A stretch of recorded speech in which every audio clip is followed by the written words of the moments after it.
morning. It's a pleasure to be here with you on this rather chilly winter morning.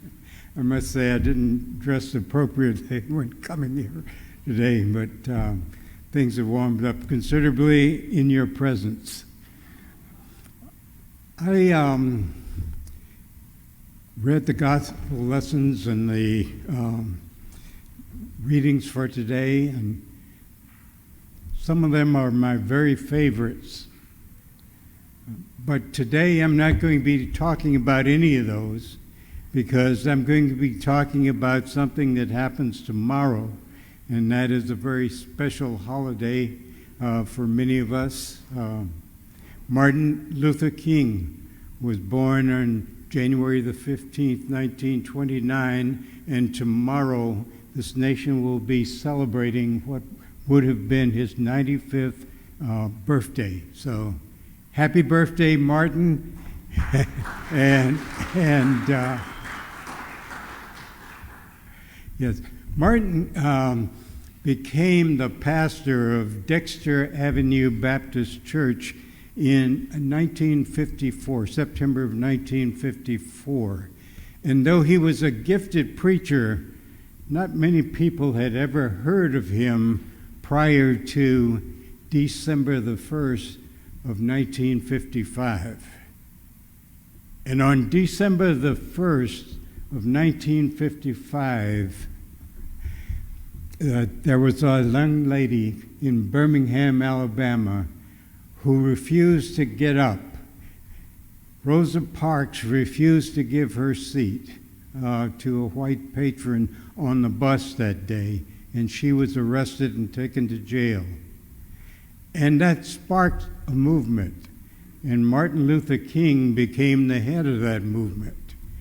And because of that movement, things changed. Slowly, but things changed throughout the South of this country. And I have to say that if you didn't grow up as a black person in the Jim Crow South, and looking around, I don't see many people that fit that category. You don't really realize the impact that she had on people, particularly black people throughout the South. You know, it changed a lot. To give you an idea of what it was like growing up in the South, and I grew up in Virginia, a small town called Petersburg, Virginia. And I still have lots of memories from that time. One of my favorite memories is growing up as a child when my mother used to take me downtown to go shopping to get ready for the school term. And we'd go downtown, and that was a special event for us. Going downtown was a big deal. And you didn't just get up and go downtown. You got dressed up and went down there.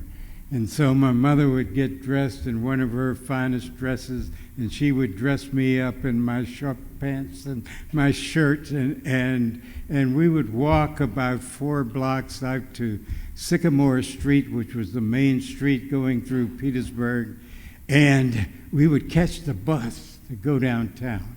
And so we would wait there on the corner until the bus came, and we would get on and put our money in the little drop box in the front of the bus, and we would make our way to the back of the bus, because that's where we had to sit, as was the custom throughout the South, is that black people sat at the back of the bus. And so we took our seat at the back of the bus, and we rode the 8 or 10 blocks to get to downtown, and we got off. And when we got off, we were immediately confronted by businesses, restaurants and movie theaters, and businesses of all kinds. And the one thing that they had in common is they all had these little signs in their windows. And I remember those signs till today. They were about the size of a license plate. And they were sometimes metal, sometimes plastic, but they were always white with big, bold, black letters that said, "White only."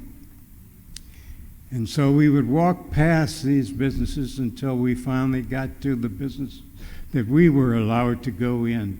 The Five and Dime, the department store, and my favorite was Standard and James Shoe Store, as I knew I would get a new pair of shoes in there. And so we would walk into Standard and James Shoe Store, and there was one black salesperson in Standard and James, and his job was to wait on all of the black people that came into Standard and James, because God forbid that a white person would ever have to get on their knees and try a shoe on somebody who was black. So he greeted us when we came in and went through a variety of shoes, and I usually got a pair that was a compromise between what I wanted and what my mother wanted.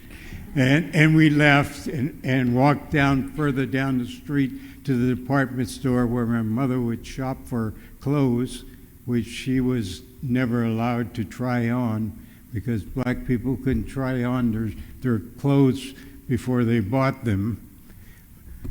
And the department stores were big enough that they usually had restrooms, which of course had these same signs on them, for white only.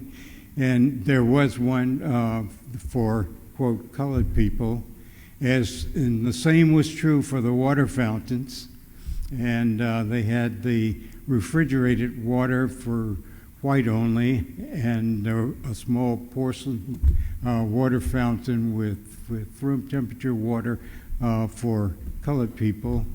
And then after spending a day shopping, we would finally make our way back home, because there wasn't a single place on Sycamore Street where black people could go in and eat. And so life at that time for people of color was humiliating and depressing in many ways, but we made our peace with it, because that's the way that things had always been.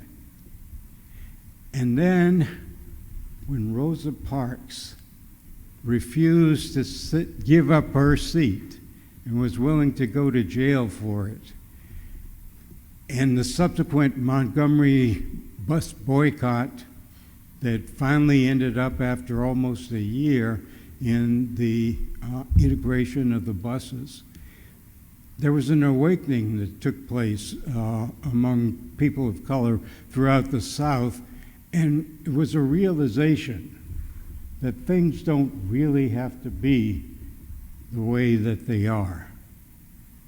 And that was the beginning of a new phase in the civil rights movement. Prior to that time, most of what was done on behalf of civil rights happened in the courts. Thurgood Marshall, who was at the time a lawyer for the NAACP, fought many battles in the court all the way up to the Supreme Court, and won a number of privileges. But after Rosa Parks, Martin Luther King and others who were with him took the struggle to the streets, and the people followed him, and they went out into the streets.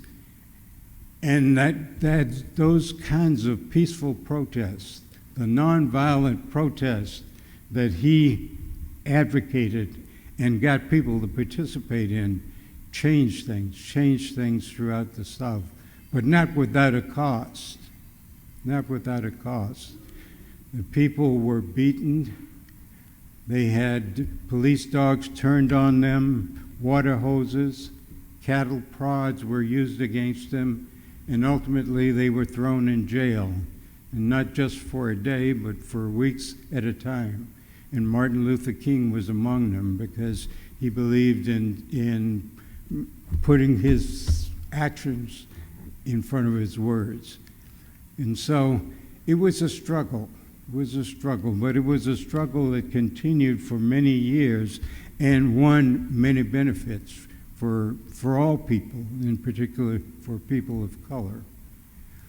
And then in 1968, in April, Martin Luther King was in Memphis participating in a sanitation workers' strike there. And on April the 3rd, all of the people who were participating in that protest were gathered and packed into an auditorium, and Martin Luther King was giving the address. And he concluded his remarks with these words, and what he said was, "There are going to be difficult days ahead for us, but I don't mind so much because I've been to the mountaintop and I've seen the promised land. And I may not get there with you, but I know that we as a people will get to the promised land." And less than 24 hours later, Martin Luther King lay dead on the balcony of the Lorraine Motel, killed by a white supremacist who took his life. Martin Luther King was a prophet, and he died a prophet's death, because we always kill the prophets, don't we? It's been said that the job of a preacher is to comfort the afflicted and to afflict the comfort. And when you afflict the comfortable, that's dangerous business, because the result is often that you end up dead. And we as Christians have one prime example of that, and that's Jesus Christ,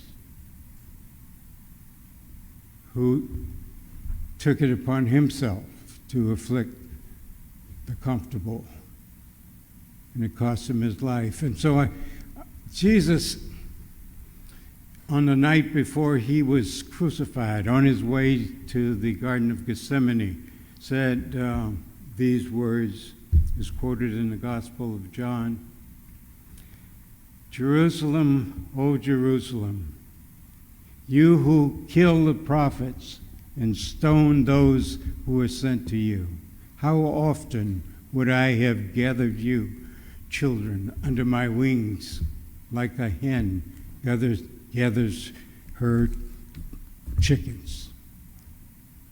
But you would not. You would not." And Jesus' lament over Jerusalem, requires a little bit of background to fully understand that, because I think that what goes missing a lot of times when we read the words of Jesus is the social and economic context in which Jesus was speaking. And so I want to take a little aside here and talk a little bit about the world in which Jesus lived. And Palestine of the first century was a narrow strip of land that was bordered on the Mediterranean Sea. And at the very north of the Palestinian territory was the province of Galilee. And that is where Jesus lived, that's where he was raised, and that's where he conducted most of his ministry.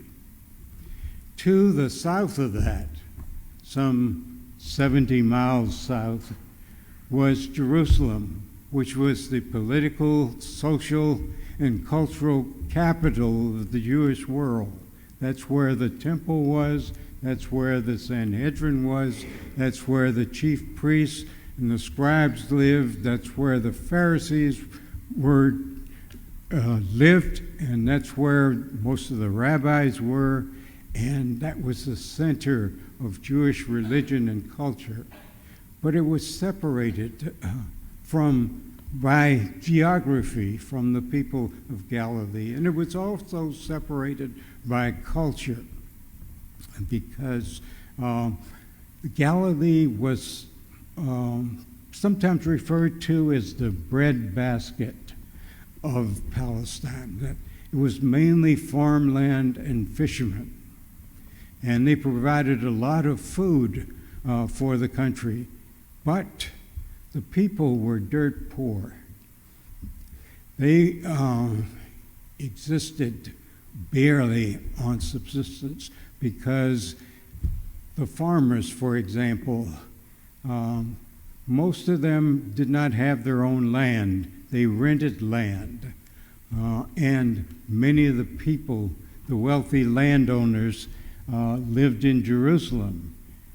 And they rented land to the farmers, and sometimes they extracted as much as half of their crop in exchange for the land.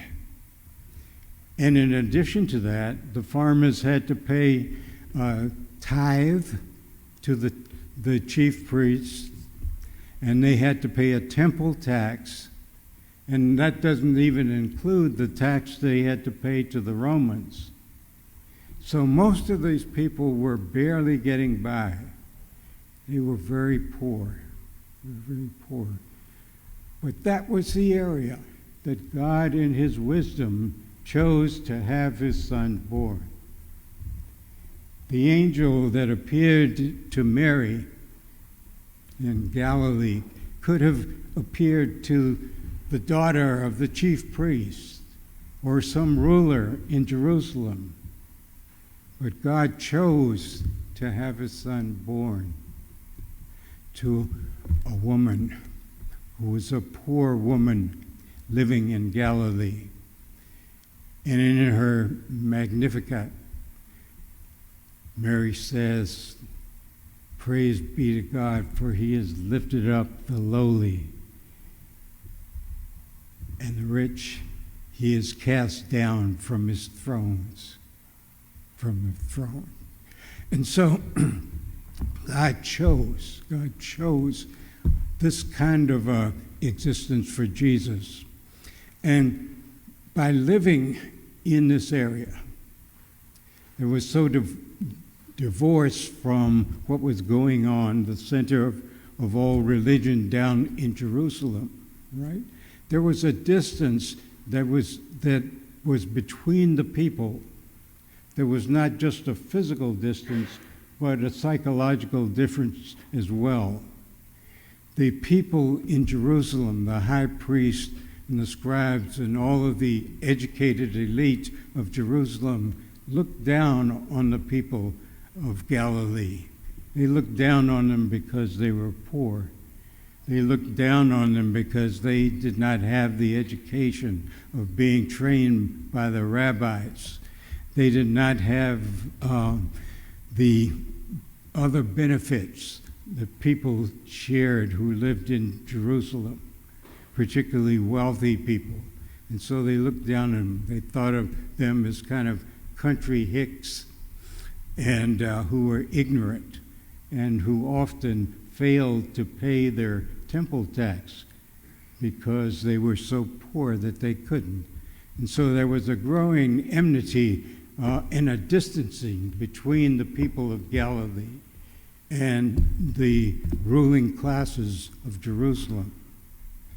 And so we can understand more about why Jesus had such harsh words to speak about the ruling classes, the chief priests and the Pharisees, and the things that he said because of that distance, that social and political and economic distance that occurred between the two, and the exploitation of the poor and the downplaying of the poor. And that's why for a long time the chief priests and the Pharisees never took Jesus seriously.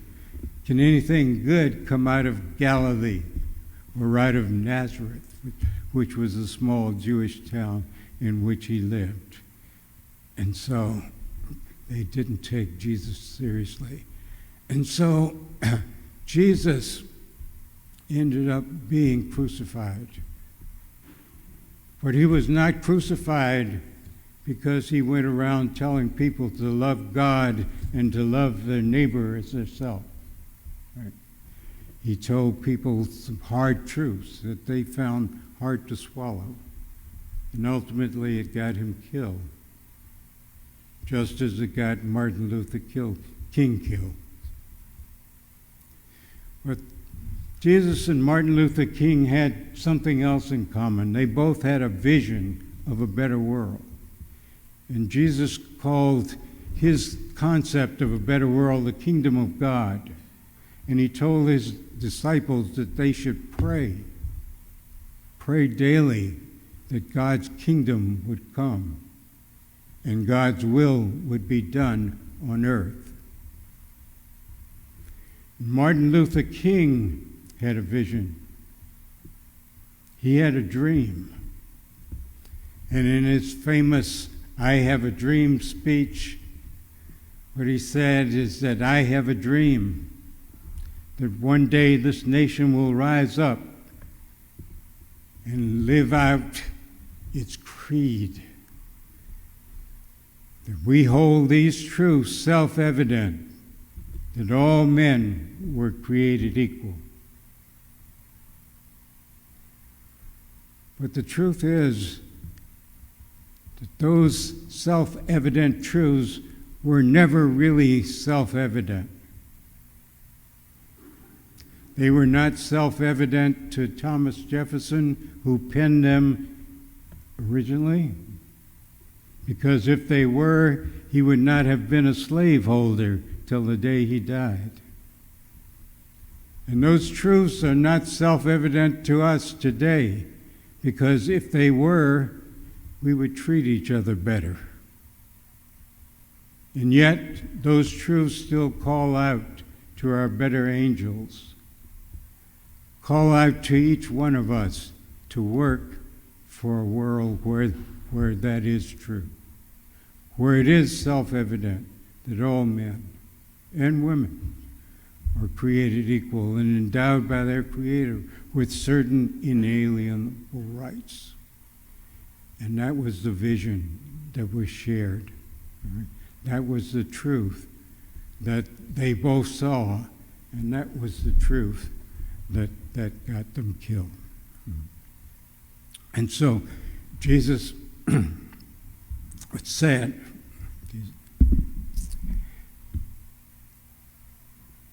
he said that we should venerate the truth. When he was on trial before Pilate, what he said was that Pilate asked him if he was a king. And he said, "You say that I am. But for this purpose I was born. For this purpose I came into the world." And that purpose was to testify to the truth. To which I say, come, Lord Jesus, come now, because we need you. Because we live in a time when we have lost the true meaning of truth. Truth has become whatever we want it to be. And I used to think that for a while that was because of the advent of the internet age and social media and all of the various ways in which we can get information that may or may not be factual. But I think the deeper problem is one that was identified by Scott Peck back in the 70s when he wrote the book, The Road Less Traveled. And to paraphrase what he said, he said that we all have our own concept of the world, right? We have these glasses through which we view and understand the world. And it's based on our experiences, the people that we associate with, and a lot of other things. And that's true of all of us. But when those worldviews come into conflict with information, with facts, that differ from our worldview. Right? Our challenge is to be able to revise our worldviews in order to incorporate the new information that we have. And that's a part of growing, and it's a part of enlarging our worldview so that we will be in touch with reality. What the lazy person's way out is when you come in contact with facts that differ from your worldview, you deny them. You say that they're false, they don't exist, or you come up with a counter-narrative for why they are meaningless, and so forth. And so we shelter this worldview, and it never grows, and we become more and more out of touch with reality the more we do that. And so this is not the practices of any one particular group. I mean, we all do this from time to time, some more than others. And the extent to which we do that, to which we deny the reality in which we live, the extent to which we refuse to revise and enlarge our worldviews, the extent to which we recognize that people whom we think wear the white hats really sometimes do awful things, and the people who we consider to be awful people sometimes do some very good things. To the extent that we deny those facts that we come in contact with, that we become more and more out of touch with the world. Right? And if there's going to be justice in this world, one of the prerequisites for justice is truth. And so we have to form an allegiance and a dedication to truth. And that needs to be our guidestone. Right?